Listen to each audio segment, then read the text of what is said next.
नमस्कार, मैं प्रेम कुमार बघेल ज्ञान न्यूज से साक्षात्कार की श्रृंखला में आज ऐसे व्यक्तित्व का नाम जोड़ने जा रहे हैं जिन्होंने 31 साल सीआरपीएफ में एक जवान की भूमिका निभाई और अंततः सब इंस्पेक्टर से रिटायर होने के बाद में उन्होंने एक राजनीतिक जीवन को अपनाया और राजनीतिक जीवन में उन्होंने कदम रखा और राजनीतिक पार्टी को उन्होंने सफल बनाया। ऐसे व्यक्तित्व का नाम है डीआर सिसोदिया। डीआर सिसोदिया जी नमस्कार। नमस्कार। नमस्कार सिसोदिया जी,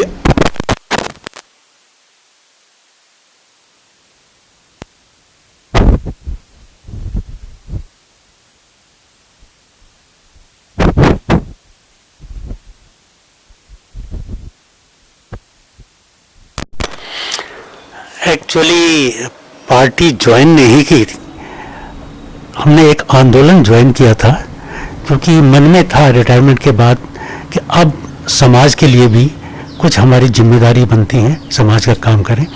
उस समय तकरीबन जहाँ तक मुझे याद आ रहा है 2011-12 में एक आंदोलन अन्ना हजारे जी का चल रहा था और उसमें हमने देखा, टीवी वगैरह पर देखते थे तो हम उसकी तरफ झुकाव हुआ, उधर गए अन्ना आंदोलन में, रामलीला मैदान वगैरह में, वहाँ पर सारे हमने प्रोग्राम अटेंड किए और उसी से आप समझते हैं और आप जानते हैं कि वही आंदोलन कुछ समय के बाद एक आम आदमी पार्टी, एक पार्टी में बदली हुई उसकी, और उसी समय से जब आम आदमी पार्टी का पहले राजनीतिक पार्टी बनी, फिर इसका नामकरण हुआ तो इसका आम आदमी पार्टी नाम हुआ। ये हमारा 26 नवंबर 2012 की बात है और जंतर मंतर पर इसका नाम का उद्घाटन हुआ, उसमें भी हम शरीक थे। तो क्योंकि आंदोलन था, सारे ही आंदोलनकारी थे और आंदोलन जब भी होता है किसी अच्छे काम के लिए ही होता है, तो उसमें ही हमने भी अपना हिस्सेदारी, जो भी छोटी सी हिस्सेदारी थी, वो हमने आज तक निभाते रहे। और उसी को आपका जो सवाल था पार्टी क्यों ज्वाइन की, पार्टी राजनीतिक है जरूर, मगर हमारा जो अंदर से सोच है वो आंदोलन और किसी अच्छे ध्येय और अच्छे कार्य के लिए एक संगठन ही आज तक हम मानते हैं, पार्टी बाद में मानते हैं, राजनीतिक पार्टी। अच्छाई जो आप करें काफी अच्छाइयाँ क्या ऐसी क्या संगठन में है जो आपने ज्वाइन किया? देखिए, अगर आपको इसका शुरुआती दौर की कुछ जानकारी आपको होगी तो सबसे पहले आंदोलन था हमारा स्वदेशी बिजली पानी, जिससे लोग बहुत परेशान थे दिल्ली में। तो उस पे पब्लिक को राहत मिले, उनको ये बेसिक बुनियादी चीज़ें आसानी से और अफोर्डेबल हिसाब से मिले, वहाँ से आंदोलन शुरू हुआ था। दिल्ली की पब्लिक ने उस चीज़ को हाथों हाथ लिया, सराहा और उन्होंने एक सपोर्ट दी और पहली बार में 28 MLA दे के और पार्टी को खड़ा किया, मजबूत किया, एक सरकार भी बनवाई। उसी पीरियड में उस समय बाय द वे जैसा भी था 49 डेज की सरकार चली, बाद में केजरीवाल जी ने त्याग पत्र दे दिया, पार्टी को, गवर्नमेंट को का त्याग पत्र हो गया और दोबारा इलेक्शन हुए। मगर वो 49 डेज में ऊंट के पैर पालने में पता चल जाता है, ऐसा मानते, कहावत है, उसके पैरों से ही पता चल जाता है कि आगे क्या बनेगा।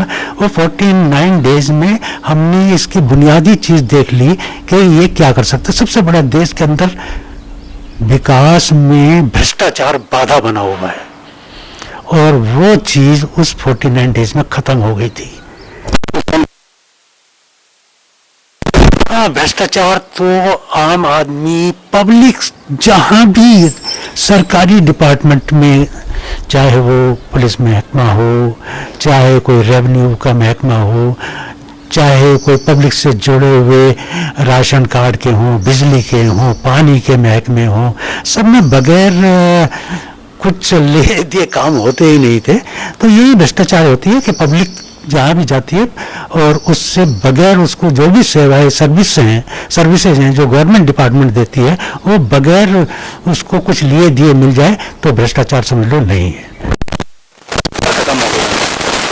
हाँ, भ्रष्टाचार तो कम हुआ है दिल्ली में, क्योंकि दिल्ली एक इस तरह की सिटी है कि यहाँ पर कोई भी गवर्नमेंट, एक ही गवर्नमेंट नहीं है, मल्टी एजेंसी कंट्रोलिंग सिस्टम है।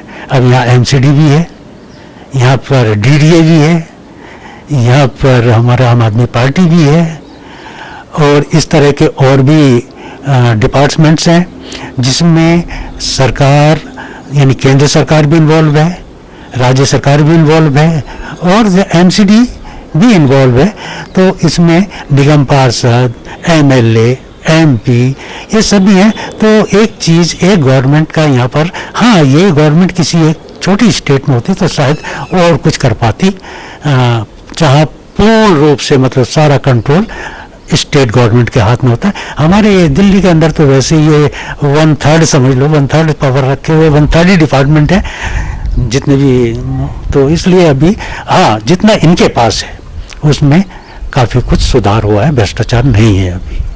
कौन कौन से सुधार किए हैं आपकी पार्टी ने, आप बताएंगे क्या क्या विकास किए हैं, कौन कौन से सराहनीय कार्य किए हैं जिसको आप तवज्जो देना चाहेंगे?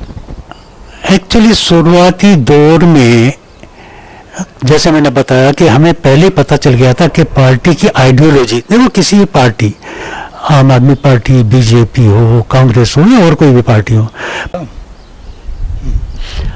पार्टी की आइडियोलॉजी होती है, बाकी तो नाम है।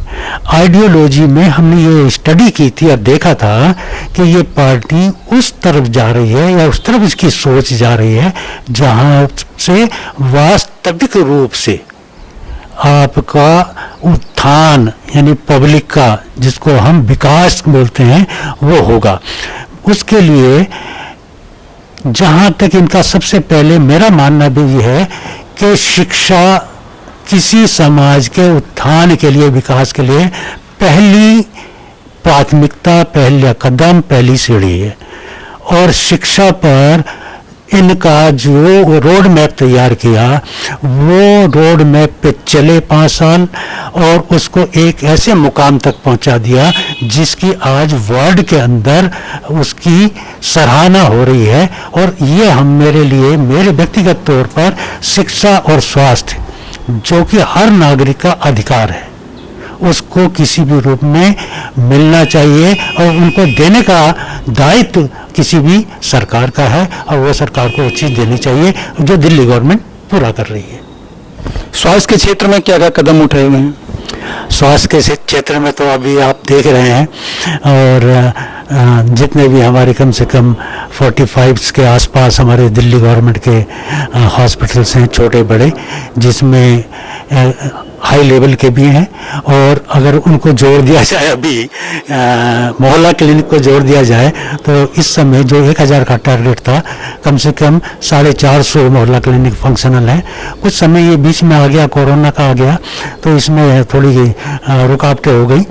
तो आज वही हमारे 450 मोहल्ला क्लिनिक भी एक बहुत बड़ी भूमिका एक मोहल्ले में वो निभा रहे हैं। और जितने भी आप ये देख रहे हैं कि शिक्षा का मॉडल तो था ही, स्वास्थ्य का मॉडल को भी आज देश ही नहीं दुनिया में भी, और इस कोरोना पीरियड में भी LNJP जैसा हमारा कोरोना हॉस्पिटल, जिसको आज कोरोना का ही ट्रीटमेंट हो रहा है, तो उसके अंदर सारे के सारे कोई बुराई नहीं कर रहे और उसको सभी सराह रहे हैं। और वो एक पूरे वर्ल्ड के अंदर चर्चा बन गई है, दिल्ली मॉडल। कोरोना के फाइट में दिल्ली मॉडल हर की जवान पर है। वो स्वास्थ्य की वजह से, स्वास्थ्य में जो इन्होंने किया था, जो इंफ्रास्ट्रक्चर तैयार किया था, 5 साल से कर रहे थे, उसी की देन है, जो नहीं तो 1 महीना 2 महीने के अंदर ये सब चीज़ नहीं हो सकती थी। जैसा कि आपने सुना, शिक्षा, स्वास्थ्य और अन्य कार्य आपकी आम आदमी पार्टी ने सकारात्मक कदम उठाए हैं, और सिसोदिया जी तन मन धन से पार्टी में सेवा देते हैं। सिसोदिया जी, में मेरा खास तौर से देखो सबके लिमिटेड रोल होते हैं। आई एम 71 ईयर्स ओल्ड, तो मेरी भी लिमिटेशंस हैं।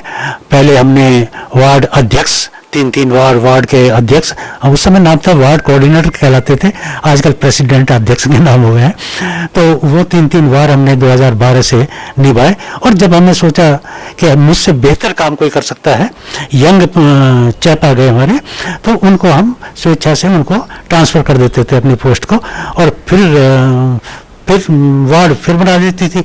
मगर इस समय मैंने अपना जो प्रेफरेंस एजुकेशन में दिया, तो मैं अभी 5 साल से स्कूल में, आपने देखा होगा कि एक स्कूल के अंदर SMC होती है, स्कूल मैनेजमेंट कमेटी होती, पहले भी होगी मगर वो आज एक्टिव रोल अदा कर रही है इस गवर्नमेंट के अंदर। तो सीनियर सेकेंडरी स्कूल खैरा में मैं 5 साल से स्कूल मैनेजमेंट कमेटी का मेंबर हूँ, जो कि मेरी हैसियत MLA रिप्रेजेंटेटिव के तौर पर है। और उसके अलावा भी मैंने कई स्कूलों के अंदर आजकल एक नया और प्रोग्राम चल रहा है, एंटरप्रेन्योरशिप माइंडसेट कैरिकुलम, जिससे बच्चों को ये शिक्षा दी जाती है, जो सीनियर बच्चे होते हैं 9 से 12 तक के, उनको ये चीज़ बताया जाता है, ये हौसला अफजाई उनकी की जाती है कि आप जॉब सीकर ना बने, जॉब प्रोवाइडर बनने की कोशिश करें। क्योंकि जॉब सीकर में जॉब तो बहुत थोड़े हैं, तो कहाँ से पूरे होंगे, तो आप जॉब प्रोवाइडर, वो चीज़ का मैं, क्योंकि मैं भी थोड़ा इसके बीच में बिजनेस की स्टडी की और बिजनेस जानता हूँ, कुछ करता भी हूँ, तो वो चीज़ हम अलग अलग स्कूलों में जाके एंटरप्रेन्योरशिप कैरिकुलम, जो माइंडसेट कैरिकुलम है, उसका हम लेक्चर देके बच्चों को समझाते हैं कि आप प्रिपेयर होइए जॉब सीकिंग के लिए नहीं, जॉब प्रोवाइडर के लिए। सूर्या जी, आपका बड़ा तजुर्बा है, आप नजफगढ़ की जनता को और दिल्ली की जनता को, देश की जनता को पार्टी के संबंध में क्या बताना चाहेंगे, क्या संदेश देना चाहेंगे? देखिए, जनता बहुत बड़ा देश है, अलग अलग सभी की सोच है, पर एक कॉमन चीज़ मैं बताना चाहूँगा, अगर कोई भी पार्टी विकास की बात करती है, कोई भी पार्टी हो, और वो बोलती है, ये इस तरह का हमको लालच देती है कि हम विकास करेंगे, अगर उनके प्रोग्राम में शिक्षा नहीं है तो विकास संभव नहीं है। इसलिए जो भी पार्टी आपको शिक्षा के माध्यम से, स्वास्थ्य के माध्यम से, अपने पब्लिक के रोजगार के माध्यम से, साथ में पब्लिक की बुनियादी सुविधाएं, हर एक आदमी आराम से जी सके, इस चीज़ की सुविधाएं प्रदान करती हैं, तो पब्लिक को ऐसी पार्टी जाति, धर्म, बिरादरी, इन चीज़ों से उठ के अगर विकास चाहते हैं तो ये शिक्षा तो अनिवार्य है, और इस पे जरूर कंसीडर करें। आपको लगता है, सबसे पहले देखिए कि क्या वो पार्टी शिक्षा के प्रति कितना दायित्व अपना निभा रही है, इस पर जरूर विचार करें। सूर्या जी, आपने ज्ञान न्यूज को समय दिया, इसके लिए बहुत बहुत धन्यवाद। धन्यवाद।